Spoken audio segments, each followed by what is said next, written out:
Hello students, चलिए start करते हैं unit 3 class 11 chapter 5 laws of motion. यहाँ पे जो है इस चैप्टर के अंदर हम पढ़ेंगे cause of motion. Laws of motion को हम क्या कहते हैं? Cause of motion. अगर कोई ऑब्जेक्ट मूव करती है या रेस्ट पोजीशन में है तो उसका क्या कारण होता है, किस रीजन से वो रेस्ट में है, किस रीजन से वो मोशन के अंदर आती है, वो सब चीजें हम किसके अंदर पढ़ेंगे? लॉज ऑफ मोशन के अंदर। ठीक है, तो इस टॉपिक के अंदर जो सबसे पहला पॉइंट आता है वो आता है हमारा फोर्स। अब फोर्स का एग्जैक्ट मीनिंग क्या होता है? क्लास 8th में, 9th में, 10th में हमने साइंस के अंदर पढ़ा है। फोर्स का मतलब क्या होता है? एक एक्सटर्नल एफर्ट होती है जिसके द्वारा हम किसी ऑब्जेक्ट को पुश करते हैं या पुल करते हैं। अब जैसे किसी भी आप ग्लास की डोर को देखोगे तो उसके ऊपर आपको लिखा मिलता है, या तो पुश लिखा मिलता है या पुल लिखा मिलता है। पुश का मतलब क्या होता है? धकेलना। पुल का मतलब क्या होता है? खींचना। तो या तो किसी चीज को हम फोर्स लगा के आगे की तरफ धकेल दें या फिर किसी चीज को पकड़ के हम अपनी तरफ खींच ले, वो क्या कहलाएगी? हमारी एक्सटर्नल एफर्ट कहलाएगी। और उसी को हम क्या कहते हैं? फोर्स। और इस फोर्स के अंदर क्या क्या, फोर्स के कारण क्या क्या चेंजेस होते हैं और क्या हम इसकी डेफिनेशन लिखेंगे वो ध्यान से देखो। क्या है इसकी definition? Force is an external effort, an external effort in the form of push or pull, in the form of push और पुल। और यूज करेंगे यहाँ पे पुश और पुल, या तो पुश की फॉर्म में होगी या पुल की फॉर्म में होगी। और उसके कारण क्या होती है? विच। फर्स्ट पॉइंट क्या आएगा? उसके कारण क्या होगा? अगर कोई ऑब्जेक्ट रेस्ट पोजीशन में है तो वो किसके अंदर आ जाएगी? मोशन के अंदर आ जाएगी। तो यहां पे फर्स्ट पॉइंट क्या लिखेंगे हम? प्रोड्यूस और try to produce, try to produce motion in a body at rest, motion in a body या ऑब्जेक्ट एट रेस्ट। ध्यान से समझो, इसने क्या कहा है? Force is an external effort in the form of push और पुल। फोर्स जो होती है एक एक्सटर्नल एफर्ट होती है पुश और पुल की फॉर्म में, जिसके कारण क्या होती है? प्रोड्यूस और try to produce motion in a object at rest. अगर कोई ऑब्जेक्ट रेस्ट पोजीशन में है उसमें या तो मोशन ला के छोड़ती है वो, या फिर मोशन लाने की ट्राई करती है। अब इसका मतलब क्या है? अगर मान लो यहां पे आपके पास क्या रखा है? सरफेस के ऊपर स्मॉल ऑब्जेक्ट रखी है और आप उसको पुश या पुल करते हो, तो आप उसको क्या कर दोगे? इसकी पोजीशन को चेंज कर दोगे। यहां से मान लो आपने पुश करके इसको यहां पे पहुंचा दिया, तो आपने क्या किया? यहां पे एक फोर्स अप्लाई की है। अब यहां पे मान लो इससे छोटी सी ऑब्जेक्ट की जगह बड़ी ऑब्जेक्ट है, मान लो यहां पे ट्रक खड़ा है या फिर कोई भी और बड़ी चीज है, बड़ा स्टोन है, तो उसको अगर आप पुश करोगे तो आप उसको धकेल नहीं सकते, उसकी पोजीशन को चेंज नहीं कर सकते। बट आपने ट्राई तो किया उसको, उसकी पोजीशन चेंज करने के लिए, तो उसको भी हम किसके अंदर काउंट करेंगे? फोर्स के अंदर काउंट करेंगे। दूसरा क्या हो सकता है यहां पे पॉइंट?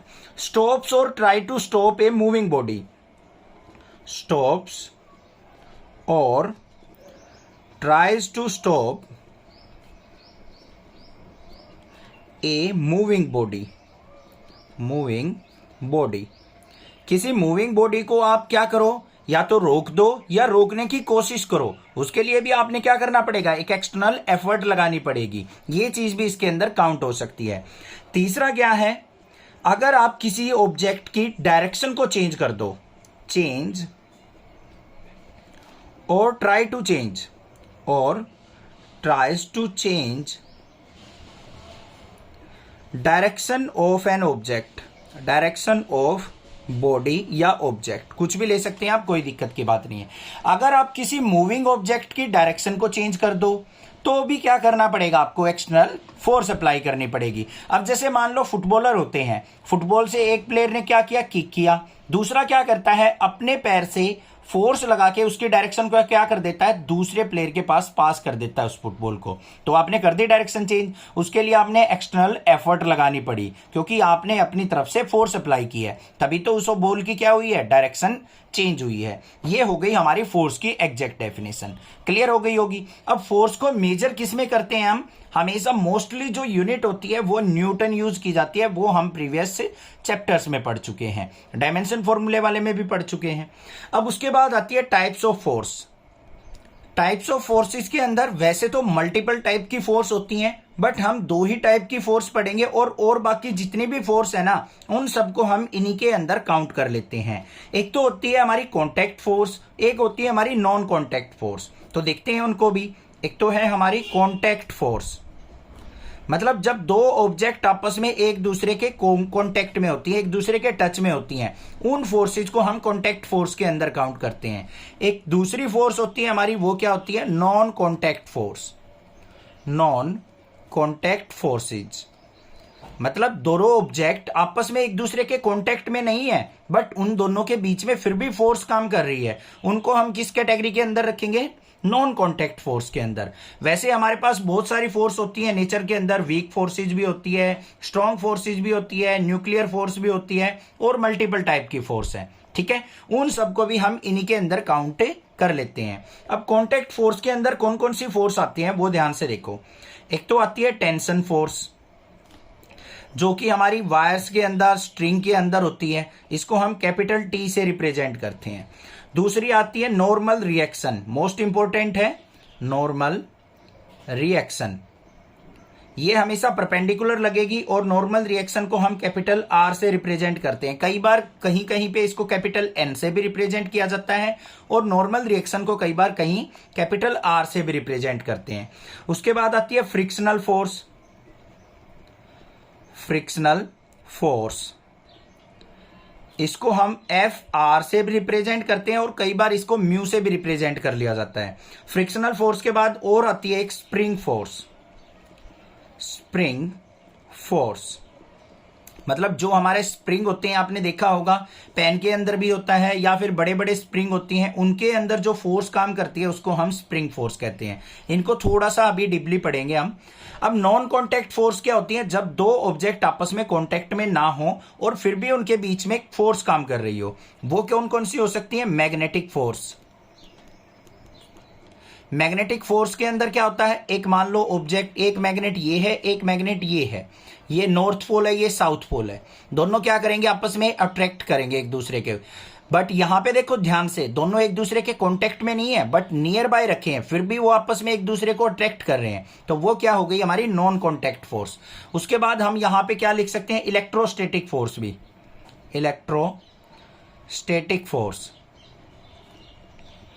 इलेक्ट्रोस्टैटिक फोर्स का मतलब, मान लो एक पॉजिटिव चार्ज है, एक नेगेटिव चार्ज है, दोनों क्या करेंगे? आपस में एक दूसरे को अट्रैक्ट करेंगे। और दोनों अगर पॉजिटिव चार्ज ले लें हम, या दोनों नेगेटिव चार्ज ले लें, तो हमारा क्या होगा? दोनों एक दूसरे को रिपेल करेंगे, मतलब एक दूसरे को दूर धकेलेंगे। ये भी किसके अंदर आएगी? नॉन कॉन्टैक्ट फोर्स के अंदर। और भी होती है ग्रेविटेशनल फोर्स है। ग्रेविटेशनल फोर्स, इसका तो पूरा का पूरा चैप्टर है हमारे पास, तो चैप्टर नंबर यूनिट नंबर 6 वो भी हमारी ग्रेविटेशनल फोर्स के अंदर है। उसमें क्या होता है? हमारी जो हमारा यूनिवर्स है उसके अंदर अगर मान लो कोई ऑब्जेक्ट है, उसका मास m1 है, और कोई ऑब्जेक्ट है m2 मास की, दोनों एक दूसरे से सेपरेटेड बाय डिस्टेंस d हैं, तो उनके बीच में भी एक फोर्स काम करती है, फोर्स ऑफ अट्रैक्शन। वो किसके अंदर आएगी? Non contact force. एक्चुअल में क्या है? ये दोनों ऑब्जेक्ट क्या है? एक दूसरे के कॉन्टैक्ट में नहीं है, फिर भी इन दोनों के बीच में क्या कर रही है? एक फोर्स काम कर रही है। तो इस टाइप की फोर्सेज हमारी किसके अंदर आती है? नॉन कॉन्टैक्ट फोर्स के अंदर। क्लियर हो गई? कॉन्टैक्ट फोर्स और नॉन कॉन्टैक्ट फोर्स आपको क्लियर हो गई होंगी, कोई दिक्कत नहीं होनी चाहिए। अब इससे आगे देखते हैं। अब कॉन्टैक्ट फोर्स के अंदर जो हमने टाइप पढ़ी है, थोड़ा सा उनका रिव्यू ले लेते हैं, क्योंकि हमारे चैप्टर के अंदर यूज होने वाली है। थोड़ा सा कंसेप्ट क्लियर हो जाएगा, तो आगे जहां भी यूज करेंगे हम, वहां आप इजिली इसको समझ पाएंगे। सबसे पहली बात आती है नॉर्मल रिएक्शन क्या होती है। मोस्ट इंपॉर्टेंट पॉइंट यही है हमारा। मान लो हमारा अर्थ का सरफेस है, इसके ऊपर कोई भी ऑब्जेक्ट रखी है जिसका मास क्या है? m। अब आपको पता है ग्रेविटी क्या होती है? टूवर्ड्स द सेंटर, मतलब नीचे की तरफ डाउनवर्ड होती है। तो इसके ऊपर जो फोर्स लगेगी टोटल, वो क्या लगेगी? mg, mass into gravity. अब इसको बैलेंस करने के लिए हमेशा परपेंडिकुलर टू द सरफेस एक फोर्स काम करती है, जो क्या होती है? Normal reaction. ऊपर की तरफ हमेशा क्या होगी? Perpendicular to the surface. ये चीज ध्यान रखना, हमेशा नॉर्मल रिएक्शन क्या होगी? Perpendicular to the surface. हमेशा सरफेस के परपेंडिकुलर होगी नॉर्मल रिएक्शन, ना कि ऑब्जेक्ट के परपेंडिकुलर। ठीक है, ये चीज ध्यान रखनी है। और इस केस में क्या होगा, जो आर है हमारा वो इक्वल किसके हो जाएगा, mg के। जो डाउनवर्ड फोर्स लग रही है ना उसके बिल्कुल अपोजिट नॉर्मल रिएक्शन फोर्स लगेगी, और वो कितनी लगेगी, mg के इक्वल ही। अगर मान लो यहां पे बच्चों r ग्रेटर देन mg हो जाए, नॉर्मल रिएक्शन अगर क्या हो जाए, ग्रेटर हो जाए mg से, तो ये ऑब्जेक्ट क्या होगी, यहां से लिफ्ट हो जाएगी, ऊपर की तरफ चली जाएगी। अगर हमारा mg जो है ग्रेटर देन हो जाए नॉर्मल रिएक्शन से, तो ये ऑब्जेक्ट क्या होगी, डाउनवर्ड अर्थ के अंदर धंसनी स्टार्ट हो जाएगी। समझ में आ गई बात। तो नॉर्मल रिएक्शन हमेशा क्या करती है, ऑब्जेक्ट को बैलेंस करके रखती है हमारे अर्थ के सरफेस के ऊपर। अब जैसे अर्थ के सरफेस पे हम चलते हैं, ठीक है, चलते चलते क्या होता है, कई बार हम जो हमारा मास है और ग्रेविटी है वो डाउनवर्ड होती है, मास इनटू ग्रेविटी, और हमारे बिल्कुल परपेंडिकुलर ऊपर की तरफ नॉर्मल रिएक्शन होती है, तभी हम इजीली अपने अर्थ के सरफेस पे चल पाते हैं। अब मान लो कहीं पे आपने मूवीज वगैरह में देखा होगा दलदल वगैरह है, अगर आप दलदल के अंदर जाओगे वहां पे क्या होगा, मास इनटू ग्रेविटी, डाउनवर्ड फोर्स ज्यादा हो जाएगी, नॉर्मल रिएक्शन कम हो जाएगी, इसी वजह से आप दलदल के अंदर फंसते चले जाते हो। समझ में आई बात। कंसेप्ट सीखो, कंसेप्ट सीखना है तो नेक्स्ट क्लासेस मैं आपको बेस्ट से कंसेप्ट सिखाने की ट्राई कर रहा हूं, ताकि आपको फिजिक्स का लॉजिक पता लग जाए कि है फिजिक्स क्या। तो चैनल को सब्सक्राइब जरूर करना और दूसरे बच्चों को भी जरूर शेयर करना।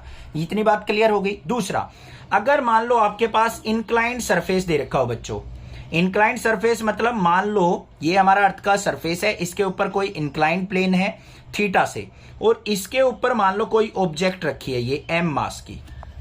अब इसका मास जो होगा वो डाउनवर्ड होगा, ऐसे mg, इस तरीके से नहीं होगा, नीचे की तरफ बिल्कुल आपको वर्टिकली देखना है। और जो नॉर्मल रिएक्शन होगी वो इसके ऊपर ऐसे मत बना देना, कहीं यहां नॉर्मल रिएक्शन बना दो, गलत हो जाएगी। अभी बताया था मैंने, परपेंडिकुलर टू द सरफेस होती है।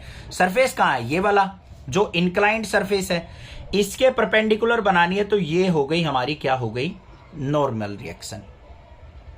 क्लियर हो गई।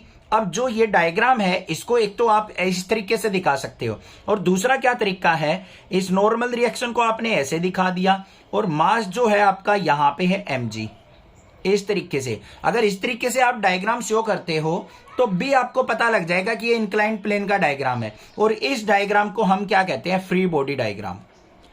Free body diagram.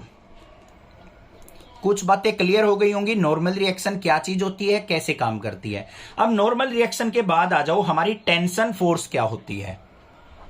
ये भी टेंशन फोर्स भी मोस्ट इंपॉर्टेंट है, बहुत जगह आपको देखने को मिलेगी। ये किसके अंदर आती है, कोई थ्रेड हो या स्ट्रिंग हो या रोड हो या कुछ और चीज हो। जैसे मान लो यहां पे एग्जांपल लिख देता हूं मैं, थ्रेड हो गया, धागा, धागे से कोई चीज को लटका रखा हो, तो धागे के अंदर हमेशा कौन सी फोर्स आएगी, हमारी टेंशन फोर्स आएगी।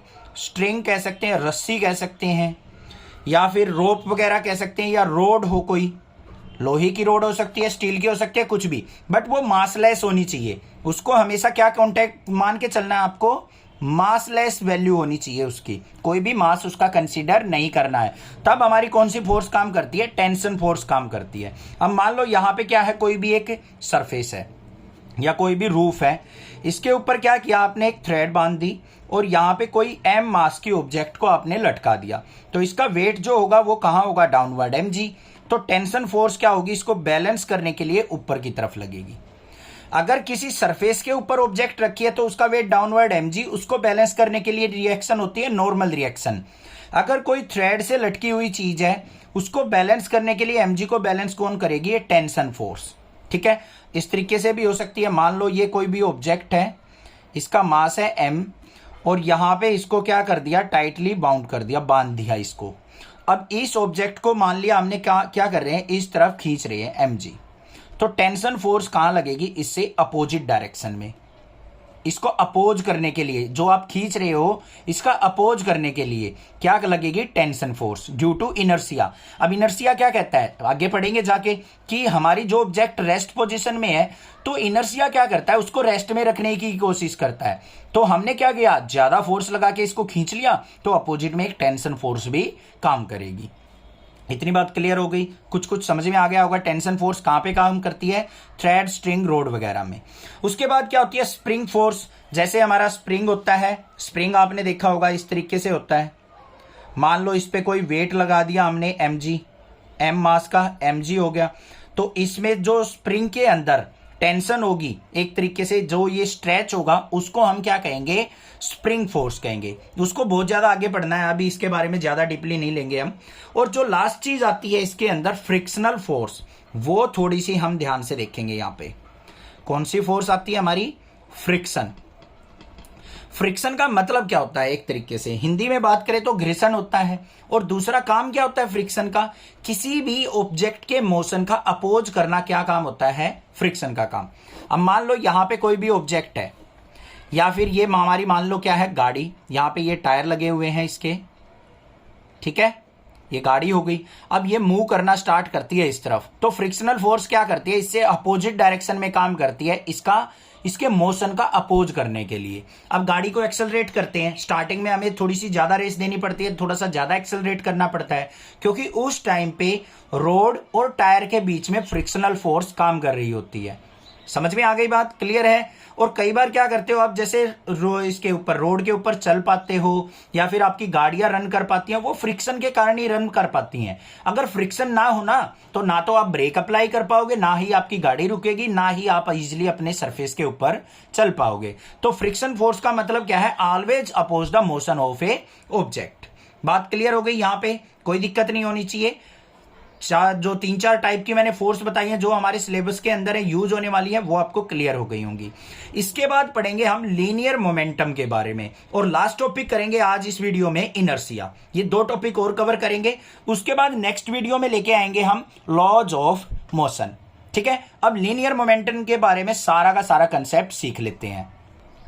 अब लीनियर मोमेंटम होता क्या है, खाली एक तो आपने खाली वर्ड सुना होगा मोमेंटम, क्लास 9th के अंदर भी था, जिसको हम P से रिप्रेजेंट करते थे, मास इनटू वेलोसिटी। सिंपल सी डेफिनेशन आपने पढ़ रखी थी। अब यहां पे क्या है, फिजिक्स के अंदर एक लीनियर वर्ड यूज होता है, और कहीं कहीं पे आपको एंगुलर वर्ड भी यूज देखने को मिलेगा। अब जिसने क्लास 11th की फिजिक्स की स्टार्टिंग से नेक्स्ट क्लासेस की वीडियो देख रखी है, उसको क्लियर होगा कंसेप्ट, लीनियर वर्ड का मतलब क्या है और एंगुलर वर्ड का मतलब क्या है। थोड़ा सा बता देता हूं। लीनियर का मतलब होता है एक स्ट्रेट लाइन पाथ पे, या फिर एक लीनियर लाइन के पाथ पे अगर हम बात करें तो। एंगुलर वर्ड जहां पे भी फिजिक्स में आ जाएगा ना, ये मान लेना कुछ थीटा की, कुछ एंगल की बात कर रहा है, कुछ रोटेशनल फॉर्म की बात कर रहा है, वो हमारा क्या कहलाएगा, एंगुलर। और लीनियर मतलब एक स्ट्रेट लाइन में। अब लीनियर मोमेंटम की डेफिनेशन की अगर मैं बात करूं, तो पहले हम एक डेफिनेशन बनाएंगे अच्छी सी, अगर एग्जाम में आती है तो क्या लिखेंगे, when an object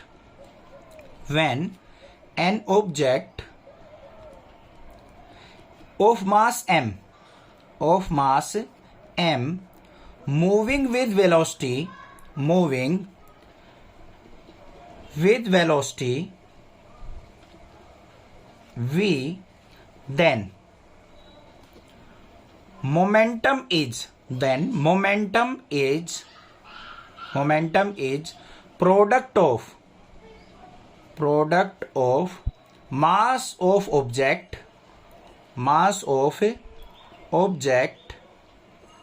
with its velocity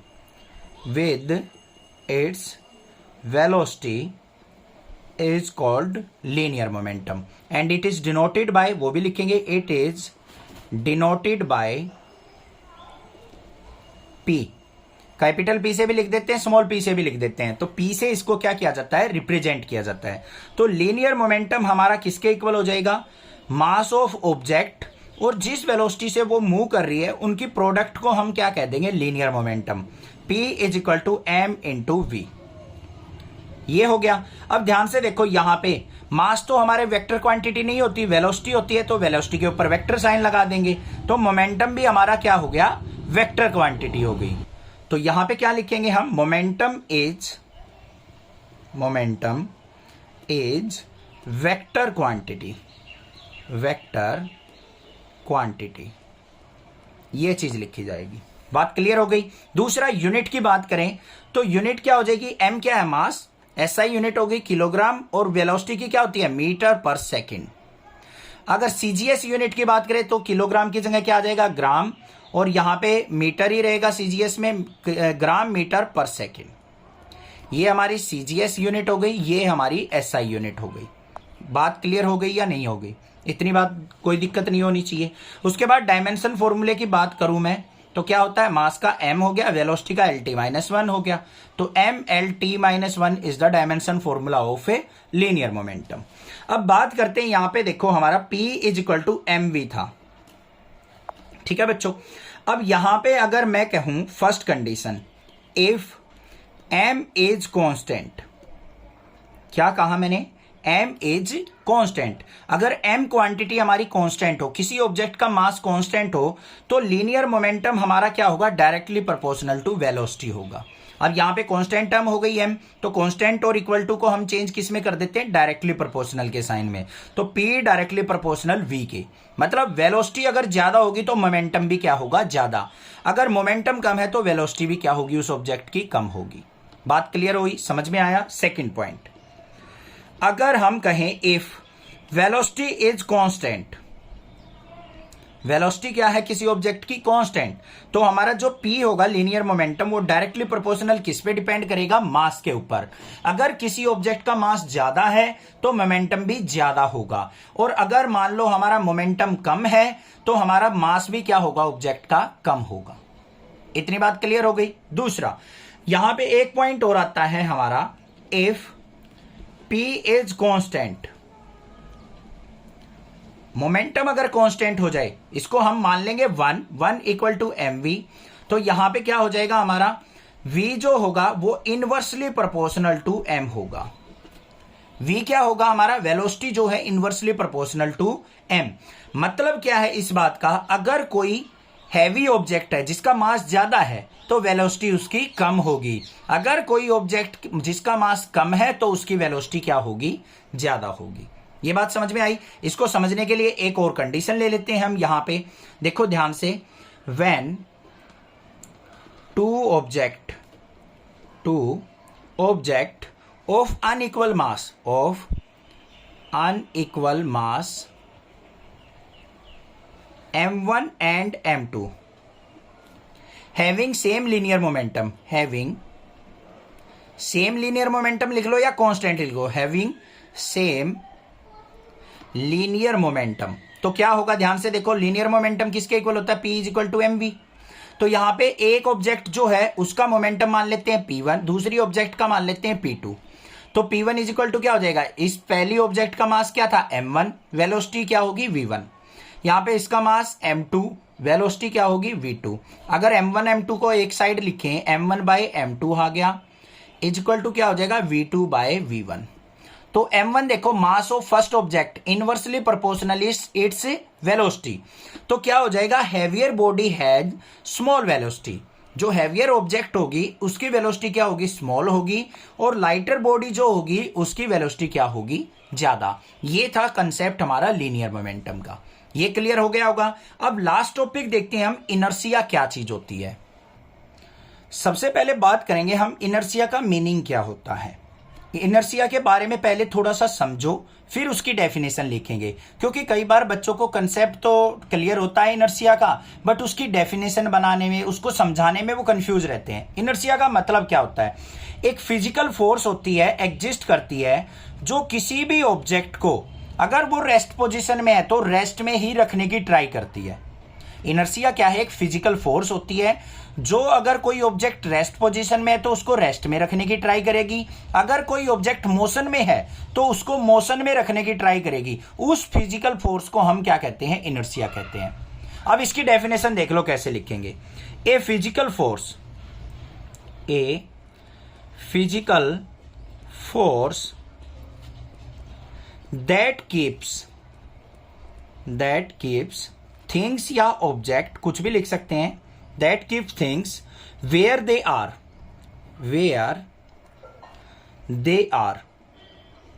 देखो ध्यान से क्या कहा है, एक फिजिकल फोर्स होती है that keeps things where they are, जहां पे भी वो थिंग्स हैं, जहां पे भी वो ऑब्जेक्ट हैं, उनको वहीं रखने की कोशिश करती है। कौन, एक फिजिकल फोर्स, उसको हम क्या कहते हैं, इनर्शिया कहते हैं। यहां पे ये बात हो गई दे आर, और मूविंग ऑब्जेक्ट के लिए भी लिखेंगे कीप देम मूविंग। अगर कोई मूव कर रही है तो उनको मूव कराने में ही हेल्प करती रहेगी, उसको हम क्या कहते हैं, इनर्शिया। दूसरी डेफिनेशन एक और देख लेते हैं, अगर ये अच्छी नहीं लगी है तो। Property of all object, property of all things या all object by which they cannot change by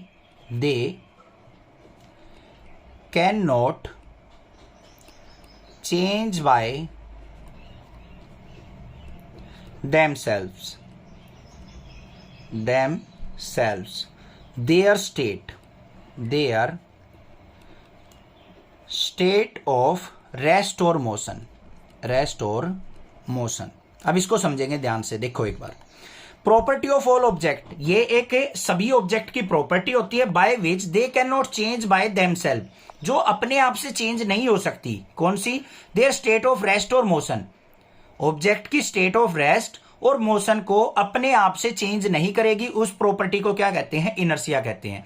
अगर मान लो किसी ऑब्जेक्ट की पोजीशन को, उसकी स्टेट को चेंज करना है, रेस्ट से मोशन में करना है, मोशन से रेस्ट में लाना है, तो आपको क्या करना पड़ेगा, एक्सटर्नल फोर्स अप्लाई करनी पड़ेगी। ये कहलाएगा हमारा इनर्शिया। आई होप क्लियर हो गया होगा। ये एक प्रॉपर्टी होती है ऑब्जेक्ट की, जिसके द्वारा क्या होता है, अगर ऑब्जेक्ट रेस्ट में तो रेस्ट में ही रखेगी और मोशन में है तो मोशन में ही रखेगी।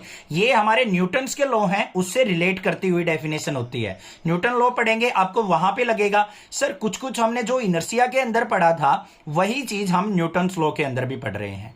बट यहां पे और आगे देखेंगे हम, हमारे पास आती है, इसका और कंसेप्ट क्लियर हो जाएगा, बिल्कुल अपने सोशल लाइफ से रिलेट करके देखेंगे उन एग्जांपल्स को, वो चीज आपको और अच्छे से क्लियर करेंगी। इनर्शिया की हमारी 3 टाइप होती हैं, एक तो इनर्शिया ऑफ रेस्ट होता है, इनर्शिया ऑफ मोशन होता है और एक इनर्शिया ऑफ डायरेक्शन। उन तीनों को और समझते हैं।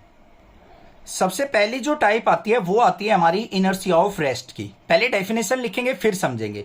देखो, the ability of a body, the ability of a body to remain in rest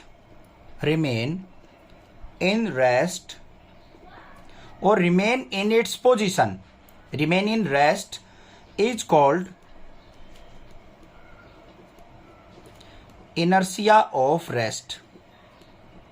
क्या कहा है, किसी ऑब्जेक्ट की ability to remain in rest, rest में रहने की एबिलिटी किसी ऑब्जेक्ट की, उसको क्या कहेंगे, इनर्शिया ऑफ रेस्ट। इसको एक एग्जांपल से समझेंगे बच्चों। कई बार क्या करता है, वो एग्जांपल दे देता है और पूछ लेता है आपसे कि ऐसा किस कारण से होता है। अब एग्जांपल ध्यान से सुनो। ए पर्सन स्टैंडिंग इन ए बस, अगर मान लो कोई आदमी बस के अंदर है, स्टैंडिंग है मतलब खड़ा है, और अचानक से क्या करता है, बस ड्राइवर ब्रेक लगा देता है, तो क्या होता है, आप अपने से सोच के देखो। हम भी क्या करते हैं, इन द डायरेक्शन ऑफ बस हम क्या करते हैं, आगे की तरफ जाके गिरते हैं या नहीं गिरते हैं। बस ये चीज समझ लो क्या कहा है उसने। यही एग्जांपल होता है, आपको यही एग्जांपल लिखना भी है अपनी लैंग्वेज में। क्या लिखना है, ए पर्सन स्टैंडिंग इन ए बस fall backward when the bus suddenly starts moving forward. क्या कहा है उसने, एक तो ये बात आ गई हमारी, ए पर्सन स्टैंडिंग इन ए बस, आराम से खड़ा है आदमी और क्या करता है, एकदम से बस स्टार्ट हो जाए तो हम कहां जाते हैं, पीछे की तरफ जाते हैं। या फिर क्या करता है हमारा, अगर मान लो ऑब्जेक्ट, यहां पे तो रेस्ट की बात कर रहे हैं भाई, हमने वो पहला जो एग्जांपल बोला था वो मोशन का बोल दिया था, तो रेस्ट वाला लिखेंगे, ए पर्सन स्टैंडिंग इन ए बस, स्टैंडिंग या सिटिंग भी लिख सकते हैं, स्टैंडिंग इन ए बस fall backward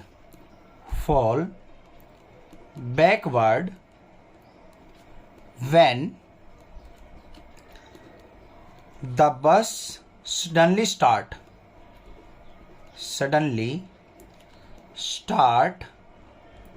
moving forward। ये चीज लिखनी पड़ेगी जरूरी, क्योंकि बस स्टार्ट होने से तो हमारे पर कोई इफेक्ट नहीं पड़ेगा, बस बेशक से स्टार्ट हो जाए। अगर हम बस के अंदर खड़े हैं और बस एकदम से आगे की तरफ चलना स्टार्ट कर दे तो हम क्या करते हैं, पीछे की तरफ जाके गिरते हैं। क्यों गिरते हैं, क्योंकि हमारी जो पोजीशन होती है रेस्ट की, हम उसी में मेंटेन रहना चाहते हैं। बस तो मोशन में हो गई, बट हम क्या करते हैं, उसी पोजीशन में रहने के चक्कर में पीछे की तरफ गिरते हैं जाके। ये हो गया हमारा इनर्शिया ऑफ रेस्ट का। दूसरा क्या था हमारा, इनर्शिया ऑफ मोशन, जो हमने गलती से यहां पे एग्जांपल बता दिया था, मूविंग बस का इनर्शिया ऑफ मोशन। इसके अंदर क्या होगा, डेफिनेशन की अगर मैं बात करूं, ability of a body, definition लिखेंगे द एबिलिटी ऑफ बॉडी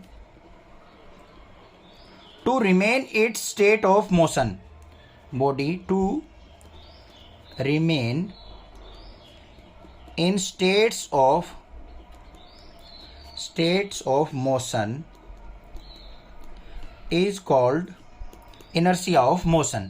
अब इसका एग्जांपल लिख देंगे भाई।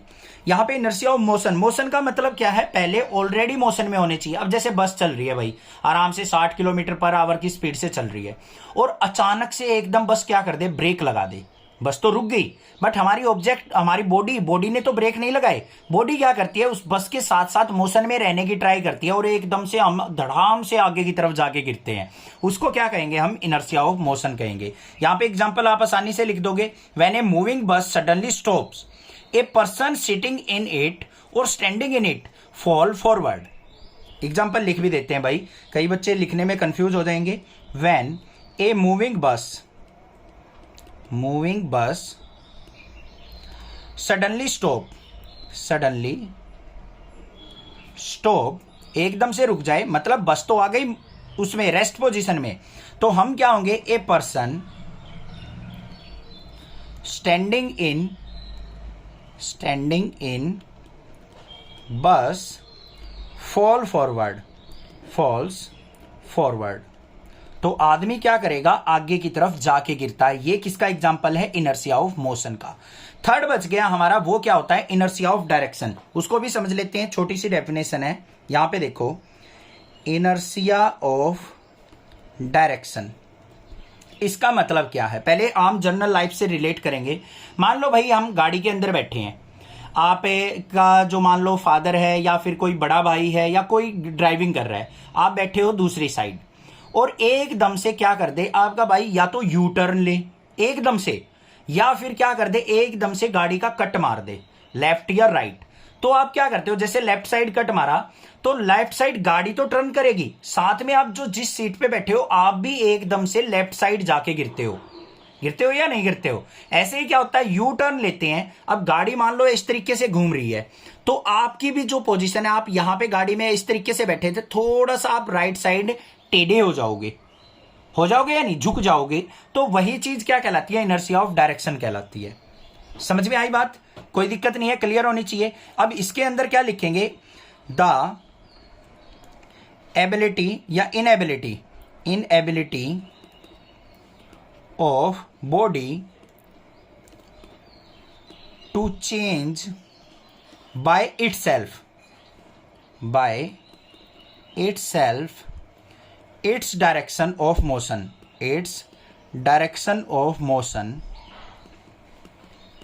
is called inertia of direction। मतलब एक ऑब्जेक्ट की एबिलिटी होती है वो, कि मतलब जैसे ही हमारी को जो जिस चीज के अंदर भी बैठे हैं, हम गाड़ी के अंदर हैं, बस के अंदर हैं या कुछ भी है, उसके अंदर जैसे ही टर्न आएगा तो हमारी बॉडी भी क्या करती है, अपने आप अपनी डायरेक्शन को चेंज कर देती है, थोड़ा सा झुका देती है जिस भी डायरेक्शन में हम मुड़ रहे हैं।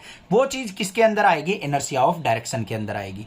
और आई होप सारी की सारी चीजें क्लियर हो गई होंगी आपको। इनर्शिया से रिलेटेड कोई डाउट नहीं होगा, कोई भी प्रॉब्लम हो आप मुझसे पूछ सकते हैं, अदरवाइज चैनल को सब्सक्राइब जरूर कर लें। नेक्स्ट वीडियो में पढ़ेंगे लॉज ऑफ मोशन, बहुत अच्छे से डीपली कंसेप्ट से।